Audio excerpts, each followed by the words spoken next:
Dan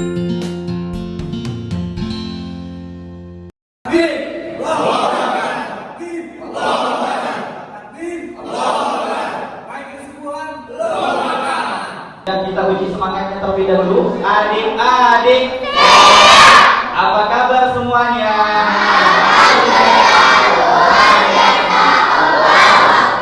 Alhamdulillah. Mana semangatmu?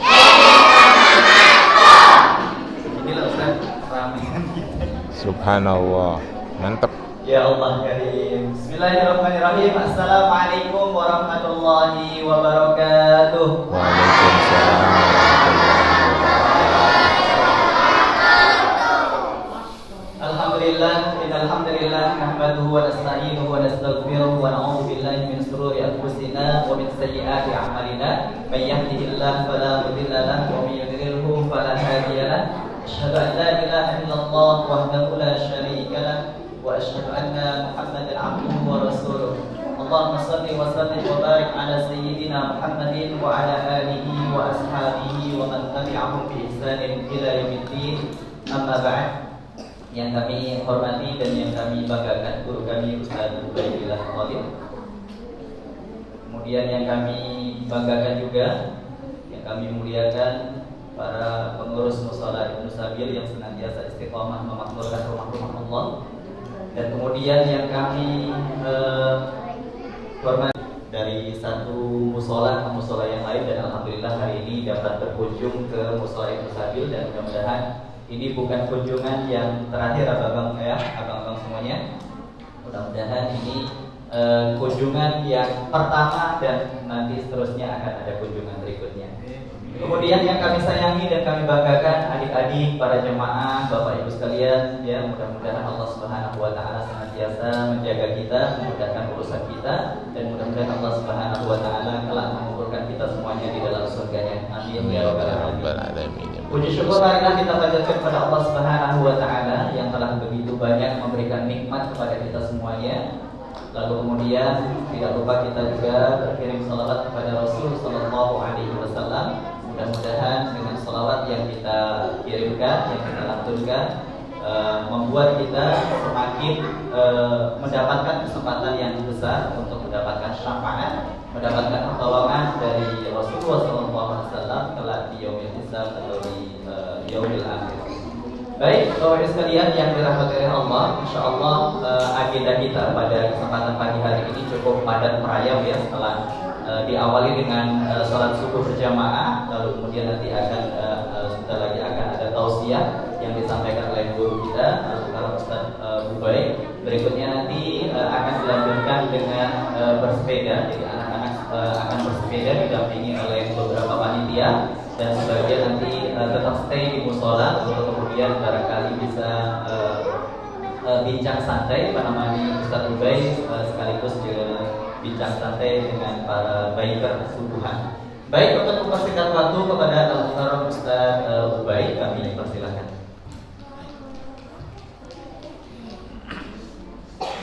Assalamualaikum warahmatullahi wabarakatuh.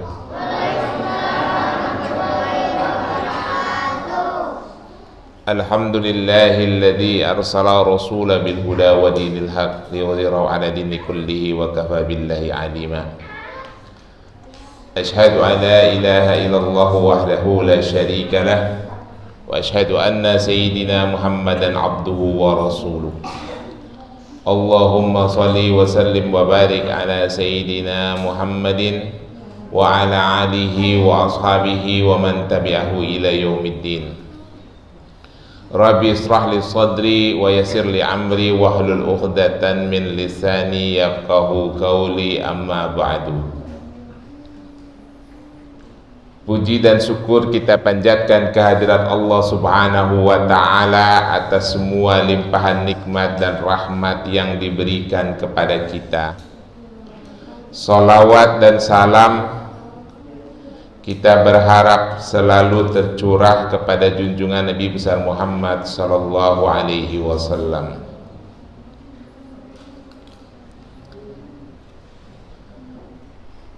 Saudara-saudara, bapak-bapak, ibu-ibu, dan adik-adik sekalian,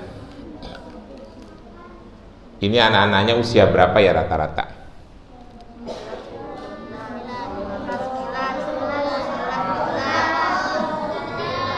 Oh begitu.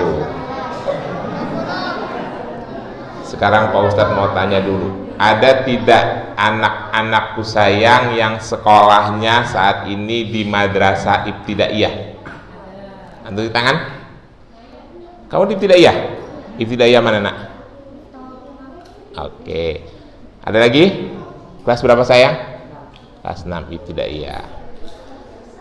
Ada yang sekolahnya di SDIT, Sekolah Dasar Islam Terpadu? Angkat tangan. Di mana sayang? Hah? Oke. Ada yang sekolahnya di Madrasah Sanawiyah? Ada juga? Sanawiyah? Sanawiyah mana nak? Pondok pesantren? Subhanallah. Sama Pak Ustadz kalau gitu. Ada yang sekolahnya di SMPIT, Sekolah Menengah Pertama Islam Terpadu? Ada? Belum ada ya? Oke, baik. Bapak-bapak sekalian, ibu-ibu, hari ini kita akan berbicara tentang ubudiyah, mencapai kesempurnaan ubudiyah.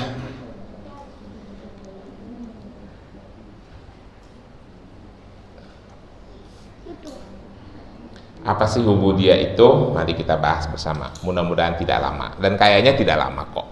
Tenang saja. Pertanyaan saya tadi kepada anak-anak kita ini berhubungan dengan materi yang akan kita bahas. Baik, bapak-bapak dan ibu-ibu sekalian, kita ingin berbicara tentang diri kita, tentang jati diri manusia. Perlu kita ketahui bahwa hakikatnya diutusnya para rasul yang pernah saya sampaikan sebelumnya dengan tujuan Allah, maksud Allah menciptakan manusia itu adalah sama. Allah itu punya maksud yang sama, menciptakan manusia dan mengutus para rasul. Apa itu tujuannya? Supaya kita ini semua sadar siapa diri kita. Supaya kita ini sadar siapa diri kita. Ini ada ayat yang populer yang sudah lama kita ketahui. Surah Az-Zariyat ayat 56. A'udzu billahi minasyaitonir rajim. Bismillahirrahmanirrahim. Wa ma khalaqtu jinna wal insa illa liya'budun. Allah ngomong begini, tujuanku menciptakan manusia dan jin tidak ada satupun tujuan lain, tidak ada satupun tujuan lain. Kenapa begitu? Itu di depannya ada huruf ma, namanya ma nafiyah. Kalau yang sekolahnya di Sanawiyah pasti ngerti. Maka menafikan, meniadakan tujuan lain kecuali satu saja, untuk membuat para jin dan para manusia selalu menjadi hamba Allah, selalu menjadi hamba Allah. Lihat budun, nggak ada tujuan lain. Sekarang pertanyaannya, sejak kapan kita tahu ayat ini? Ayo jujur, ibu-ibu sejak kapan tahu ayat ini? Ayo, baru kemarin, baru setahun lalu, baru 2 tahun lalu, baru 5 tahun lalu, baru 10 tahun lalu, atau sejak sekolah di Madrasah Sanawiyah, di Madrasah Ibtidaiyah? Bapak-bapak sejak kapan tahu ayat ini? Jawab.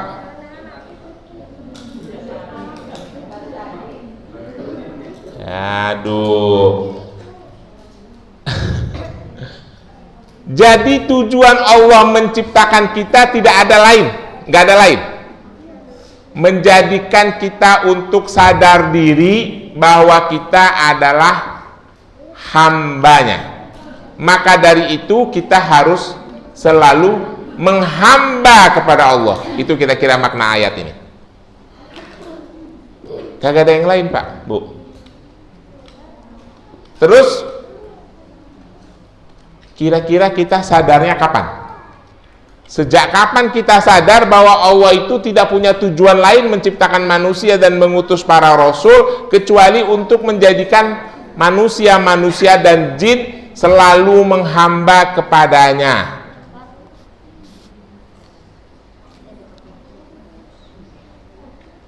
Saya sih baru tahu, Pak Ustadz, kira-kira setahun lalu lah.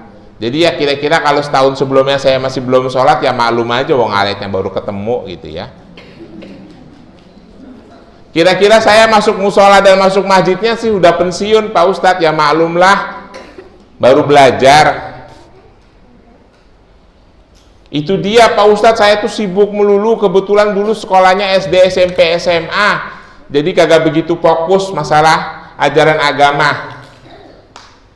Maka dari itu pengurus musola Ibnu Sabil sejak dini sudah memasukkan anak-anak ke dalam masjid dan musola.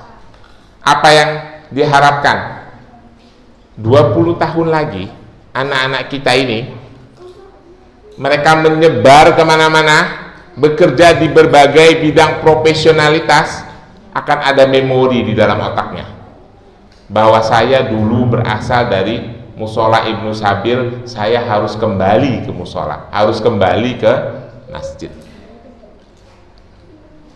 Kalau orang Betawi itu punya istilah hidup begini, Pak Bu. Orang Betawi itu segila-gilanya masa tuanya kembali ke Langgar. Ada istilah gitu.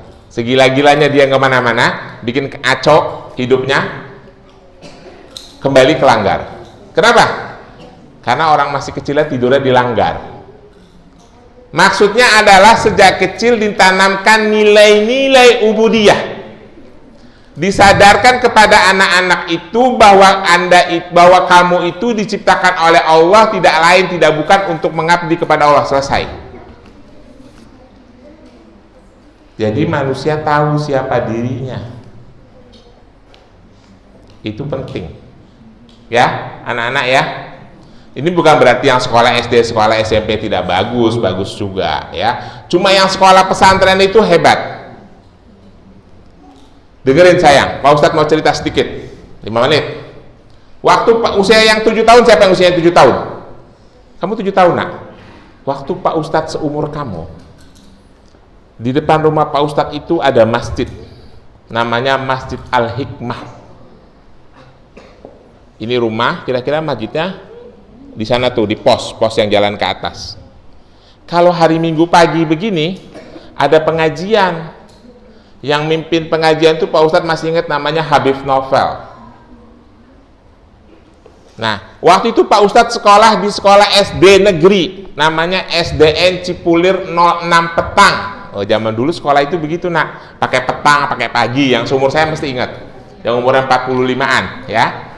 SDN Cipulir 06 Petang. Kenapa sekolahnya di Cipulir? Rumahnya di Petukangan, karena waktu itu Petukangan masih Jawa Barat, jadi sekolahnya semua ke DKI. Nah, ayahnya Pak Ustadz bilang begini, Ubay, mau nggak ke pesantren? Sekolah. Di mana? Di Jawa Timur. Jauh banget, Mbak. Manggilnya dulu Abah. Waktu itu nggak ada anak pesantren umur 7 tahun. Pesantren itu pasti lulusan SD, udah umur 13 tahun.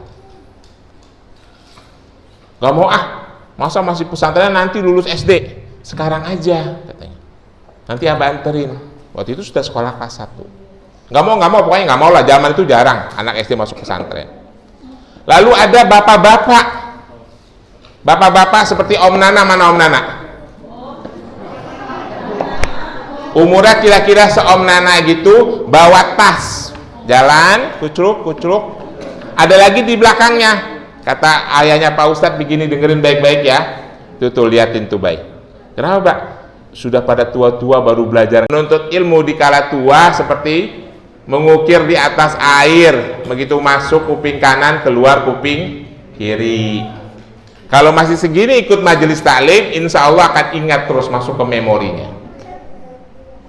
Maka perlu bagi kita menanamkan pendidikan agama bagi anak-anak kita sejak dini. Yang belajar di sekolah agama tadi siapa angkat tangan? Semuanya angkat tangan. Jangan pernah takut sayang. Nanti kalau udah besar seperti Pak Ustadz dong jadi Ustadz. Enggak jadi Ustadz. Pak Ustadz itu aslinya tukang insinyur. Ustadz ini cuma main-main. Ya, Pak Ustadz tuh kuliahnya juga bukan di sekolah, di kuliah agama kok, kuliahnya teknik, jurusannya teknik lingkungan. Oh, cuma sekolahnya aja sanawiyah aliyahnya di pesantren. Jadi nggak usah khawatir. Semangat belajar agama, semangat menghafal ayat-ayat Al-Quran terus sampai kalian dewasa. Ya, yang putri juga begitu. Ingat ya. Mudah-mudahan menjadi anak-anak yang pintar sampai kepada cita-citanya. Amin ya rabbal alamin. Bapak Ibu sekalian, jadi kita perlu tahu hakikat diri kita.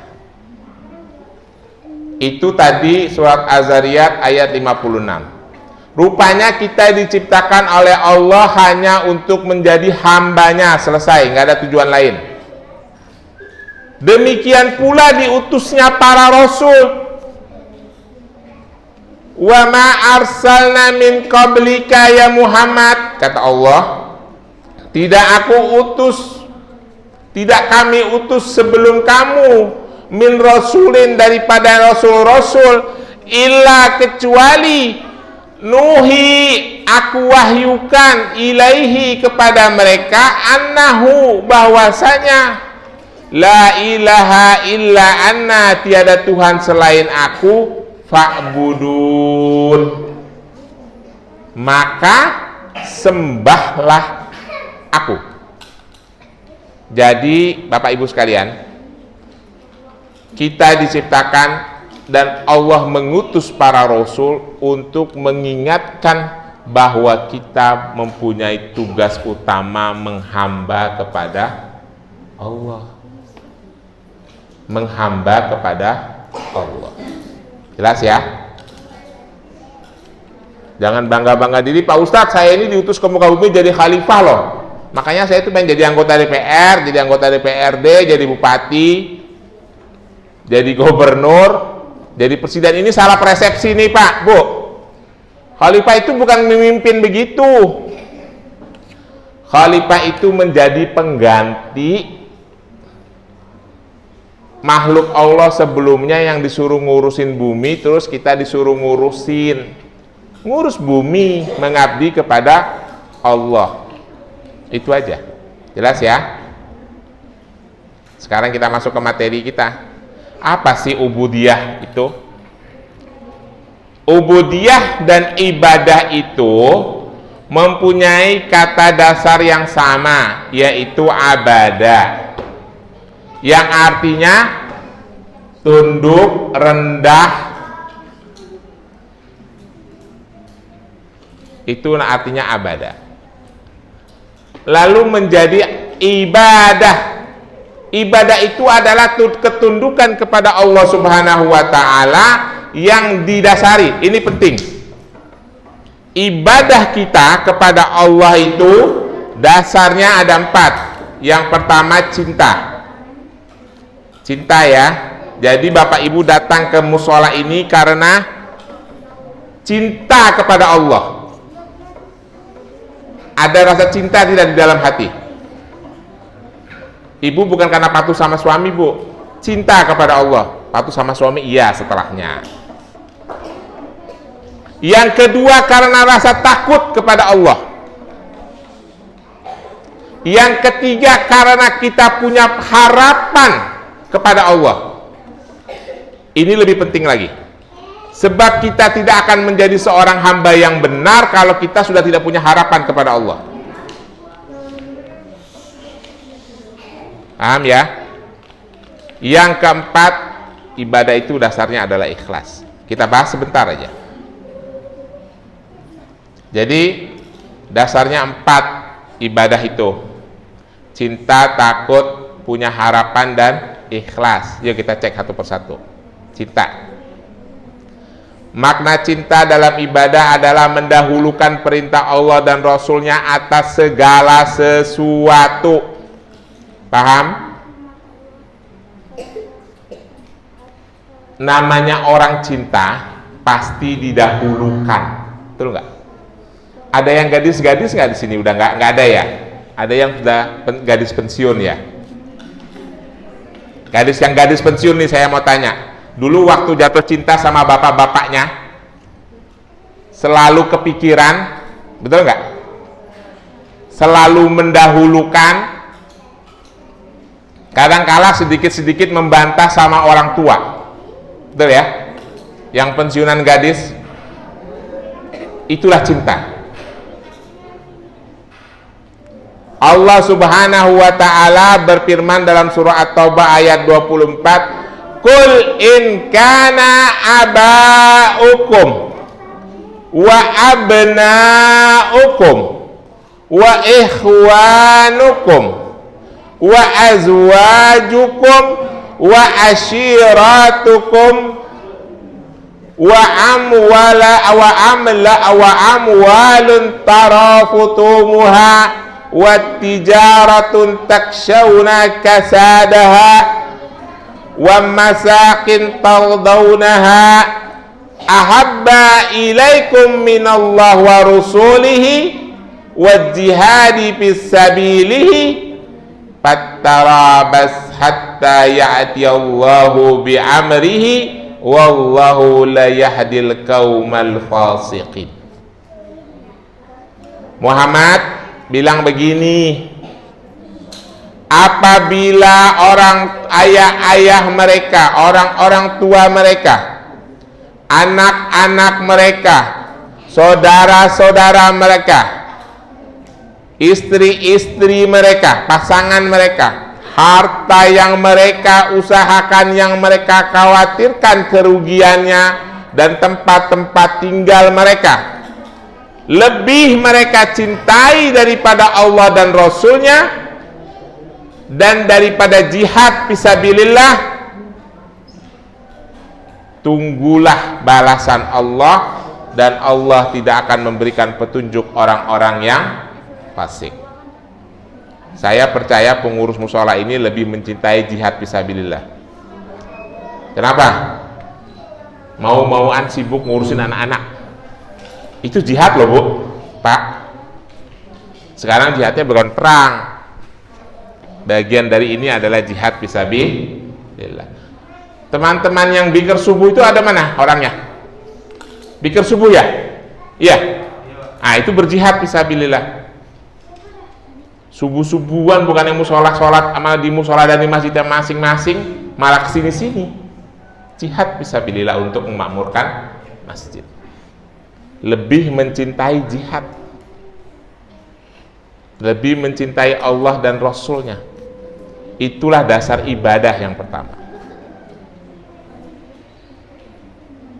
Ini yang saya jelasin tadi.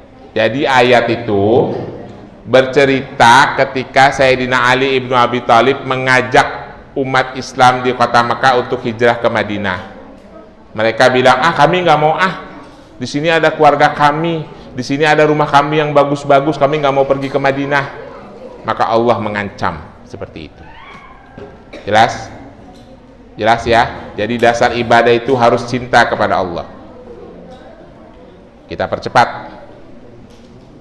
Lalu takut. Bapak Ibu sekalian,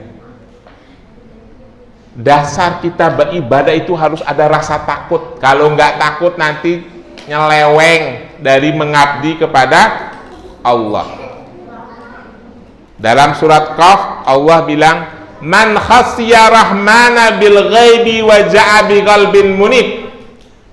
Orang-orang yang bertakwa itu adalah orang yang takut kepada Tuhannya walaupun Tuhannya tidak kelihatan. Itu takut yang hakiki, nggak kelihatan tapi takut. Ini kalau orang Islam semua punya rasa takut kepada Allah, nggak akan ada itu Bu korupsi, nggak akan ada pencurian, nggak akan ada pembunuhan, nggak akan ada perzinahan. Masalahnya kenapa bisa terjadi? Ya karena nggak takut. Jelas?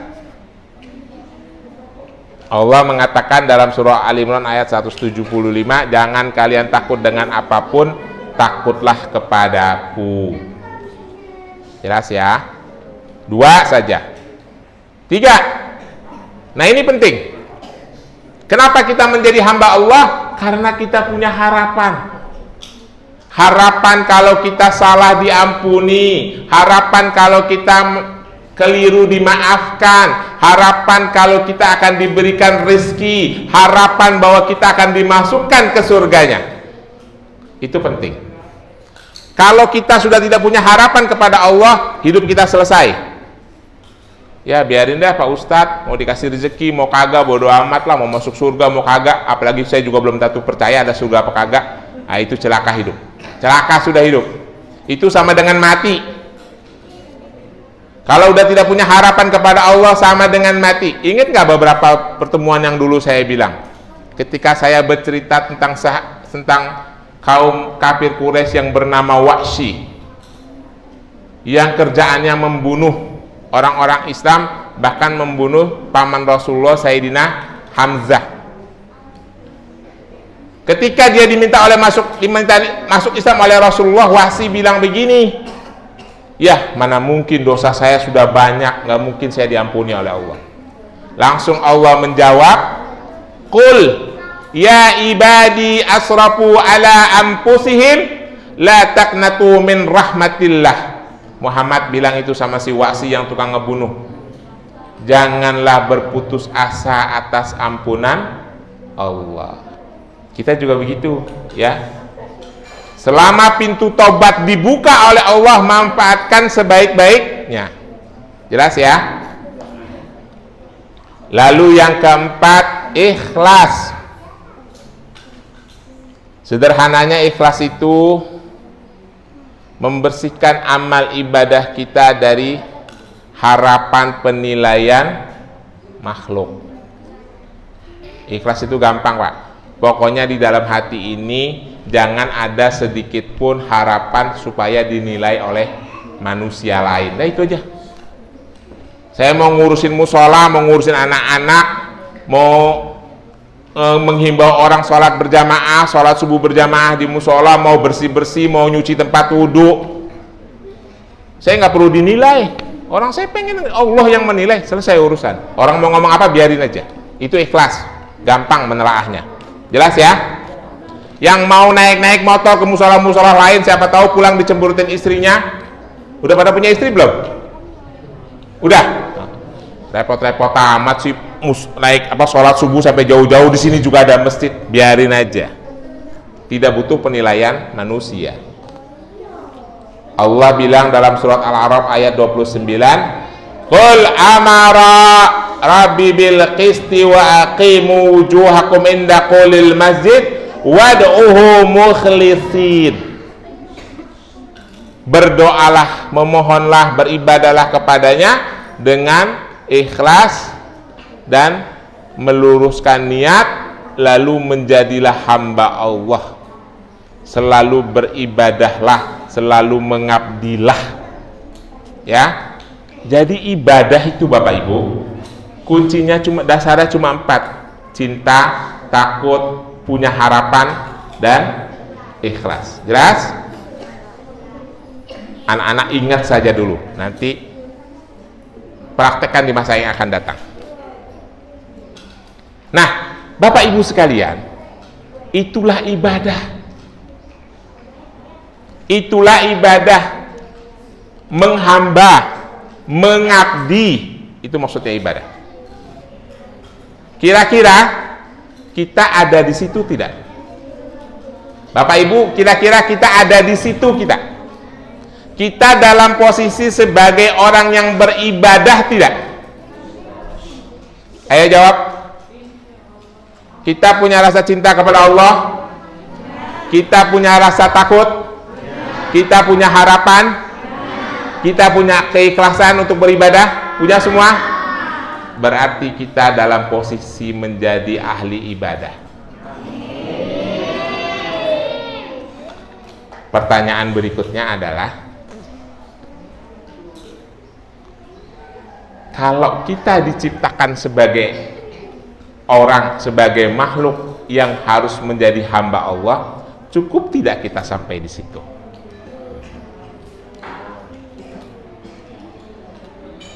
Bapak Ibu sekalian, Allah itu menjanjikan kebahagiaan di akhirat. Jannah itu artinya bahagia. Jannah itu artinya bahagia atau taman. Allah itu menjanjikan kebahagiaan di akhirat. Pertanyaannya adalah, kita mau tidak mengambil kebahagiaan itu selama kita hidup di dunia, nggak usah nungguin masuk surga.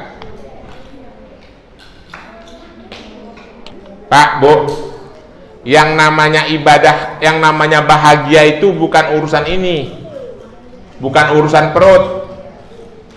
Bahagia itu urusan hati. Hari ini kita makan nasi pakai tempe, pakai cabai rawit, sama tetangga kita yang makan pakai rendang, tapi kalau hati kita lebih bahagia, kita bisa bahagia. Bukan urusan perut, urusan hati. Maksudnya kebahagiaan itu bukan urusan materi, tapi urusan kebersihan hati. Nah, surga itu adalah kebahagiaan yang diberikan kepada hamba Allah, kepada orang makhluknya yang beribadah. Sekarang kita mau tidak mendapatkan kebahagiaan dahulu, kebahagiaan di depan, di muka sebelum kita masuk surga di dunia. Maka dari itu syaratnya satu, mari kita mencapai kesempurnaan ubudiyah.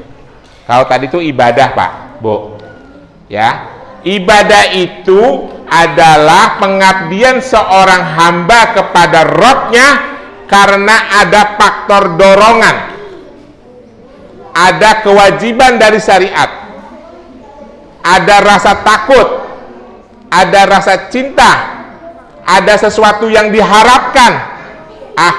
Saya sholat duha nih supaya gampang rezeki, betul nggak? Orang mah kalau mau sholat duha, sholat aja, Bu, itu kan sunnah.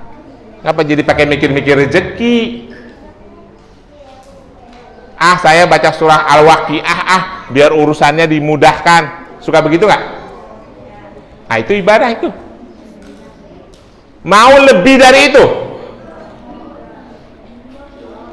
Mari kita mencapai kesempurnaan ubudiyah. Jadi bedanya ibadah sama ubudiyah adalah, saya kasih gambaran yang sederhana begini. Berjalan adalah sebuah usaha berpindahnya kita dari satu titik ke titik yang lain. Itu namanya berjalan, ya. Ini saya nih dari sini ke situ, namanya berjalan. Tapi cuma saya dari sini sampai situ, sudah selesai. Tapi kalau perjalanan, bisa kebayang nggak, Bu? Itu saya berjalan terus, tidak jelas tujuannya sampai di sana, tidak jelas waktunya kapan. Itulah perbedaan ibadah dan ubudiyah. Ibadah itu kita ada yang mendorong, ada yang menyemangati, ada yang memotivasi, ada yang nakut-nakutin dengan ancaman dosa dan neraka. Tapi kalau ingin meningkatkan kualitas kita sebagai hamba, kita beribadah tidak lagi seperti itu. Mau ada surga, ada neraka, mau diancam, mau tidak, kita tetap beribadah kepada Allah, karena memang kita menyadari bahwa kita diciptakan untuk beribadah. Selesai. Kira-kira saya masuk surga, nggak usah kita pikirin ada apa kagak itu surga. Orang kita diciptakan untuk beribadah, selesai urusan. Kalau sampai ke tahap itu namanya ubudiyah. Apa syaratnya?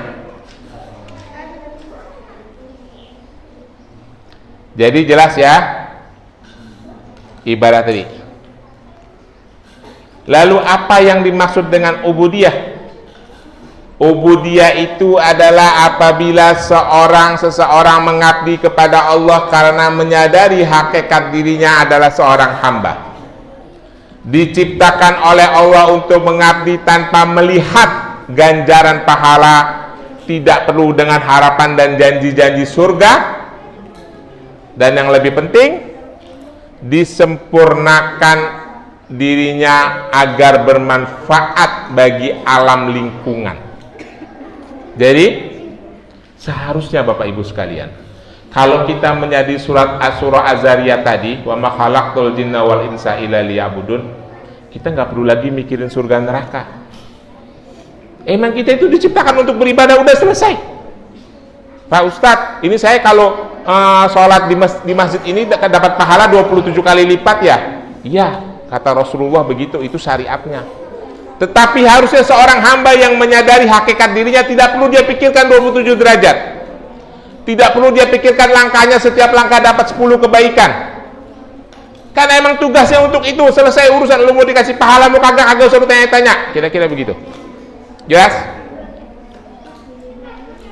Nah,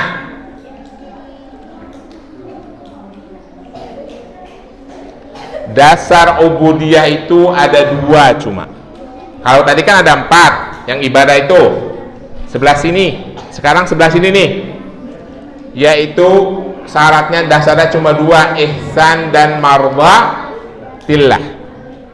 Apa itu ihsan, apa itu mardhatillah? Yuk kita lihat.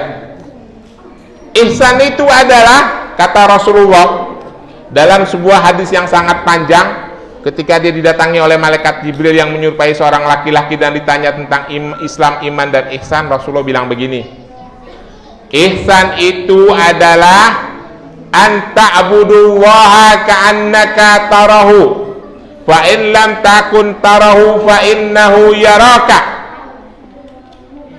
Coba resapi ini dalam-dalam. Ihsan itu adalah engkau beribadah kepada Allah seakan-akan engkau melihatnya. Jika engkau tidak melihatnya, maka yakinilah bahwa dia melihatmu. Pak, Bu, kita sudah merasakan belum begitu? Ini mau sholat 5 waktu, perasaan Allah ada di depan kita. Mau puasa, perasaan Allah ngintilin kita mulu, ngeliatin aja. Bayar zakat, perasaan Allah ada di samping kita ngeliatin. Hidup kita hari-hari 24 jam, perasaan kita diawasi terus oleh Allah, sehingga kita mau melakukan sesuatu yang salah tidak berani, karena ada yang ngeliatin. Sampai tidak kita ke derajat itu. Kalau sudah sampai, dan mudah-mudahan nanti kita sampai, kita sudah memasuki tahapan ubudiyah, tahapan kesempurnaan seorang hamba. Pak Ustadz udah sampai belum? Belum. Saya juga belum. Saya masih yang tadi, yang 4 tadi. Tapi kita berusaha. Itu ihsan ya. Yang kedua, mardhatillah. Mardhatillah itu adalah setiap amalia seorang hamba hanya ditujukan untuk mendapatkan ridha Allah Subhanahu wa ta'ala. Tidak berpikir mengharapkan adanya balasan selain dari ridha Allah. Nah, ini Allah bilang begini dalam surah Al-Baqarah ayat 217. Wa minan nasi mayusri nafsahu tigha'a mardhatillah wallahu ra'ufu bil ibad. Dan sebagian manusia ada yang mengorbankan dirinya untuk mencari keridhaan Allah, dan Allah itu maha penyantun kepada hamba-hambanya. Ini yang paling tinggi Bapak Ibu. Kalau sudah diri kita, kehidupan kita, amaliyah kita tujukan semata-mata kepada Allah, itulah kesempurnaan penghambaan yang paling tinggi. Jadi seorang hamba yang telah ihsan, yang beribadah seolah-olah Allah melihat dirinya setiap saat, lalu yang beribadah semata-mata untuk mengharapkan keridhaan Allah. Bahkan seorang ahli sufi sering bilang begini, Bu, ahli sufi nih sering bilang begini, yang kita cari itu adalah keridhaan Allah. walaupun nanti kita akan dimasukkan ke neraka oleh Allah, kita ridho. Terserah Allah maunya apa. Karena kita ini wayang seperti yang dimainkan oleh dalang. Mau dilempar ke got kek, mau ditaruh di atas panggung kek. Kalau sampai ke situ derajat kita sesungguhnya telah mendapatkan kebahagiaan yang harusnya kita dapatkan di surga. Nih, contoh simpelnya begini. Waktu kita masih bujang, kita punya pacar. Kalau pacar kita minta sesuatu, kita senangnya minta ampun. Betul? Bahkan kadangkala dia tidak minta, kita tawar-tawarin karena lagi nyari perhatian. Betul tidak? Itulah yang namanya mengharapkan ridho. Udah, pokoknya asal Allah senang, kita senang banget. Kalau Allah senang, kita senang banget. Walaupun hidup kita susah, tapi Allah senang sama kita senang sekali. Itulah yang kita cari. Maka proses yang 4 tadi itu adalah pengabdian dengan motivasi. Tetapi yang 2 ini, ubudiyah dengan ihsan dan marwatilah, itu berjalan secara otomatis bagi hamba-hamba yang menyadari siapa dirinya sebenarnya. Kalau itu sudah kita alami, maka kebahagiaan di dunia sudah kita dapatkan. Ada lagi nih ucapan para ahli sufi. Kami tidak membutuhkan surga, kata para ahli sufi, karena surga itu sudah kami dapatkan di dunia. Kenapa bisa begitu? Karena dia sudah mendapatkan kebahagiaan dari pengabdian dirinya kepada Allah Subhanahu wa ta'ala. Mudah-mudahan kita sampai ke derajat itu. Baik, sekarang kesimpulan, kurang lebih sejam ya. Jadi seorang hamba itu, yang pertama, dia menjadi seorang abidin, seorang ahli ibadah. Lalu kalau sudah meningkat derajatnya, dia telah lewat karena rasa cinta, rasa takut, karena harapan dan ikhlas, derajatnya naik menjadi orang yang selalu menjalankan peribadatan. Kira-kira gitu bahasa Indonesianya. Maka dasarnya adalah ikhlas, ihsan, dan yang dicarinya adalah keridhaan Allah Subhanahu wa ta'ala. Ujung-ujungnya juga surga, jannah. Cuma Bapak Ibu, kalau sudah sempurna ubudiyahnya, maka kebahagiaan jannah itu sudah didapatkan di masa ubudiyah, di periode ubudiyah ketika kita di dunia ini. Yes? Gelap banget. Seorang hamba yang mencapai kesempurnaan ubudiyah, maka dia akan mencapai kebahagiaan dan ketenangan batin yang hakiki selama hidupnya di dunia, dan juga akan mendapatkan kebahagiaan di akhirat. Itu saja yang saya sampaikan. Lebih kurangnya saya mohon maaf. Barakallahu li wa lakum. Wassalamualaikum warahmatullahi wabarakatuh. Waalaikumsalam warahmatullahi wabarakatuh. Jazakumullahu khairal jazaa. Kami ucapkan terima kasih banyak kepada Ustaz Ubay yang telah menyampaikan dan memaparkan materi yang sangat luar biasa untuk bekal kita para jamaah sekalian untuk beribadah kepada Allah Subhanahu wa ta'ala. Sebelumnya ya, kami sapa dulu adik-adik supaya lebih semangat. Adik-adik, siap. Apa kabar semuanya?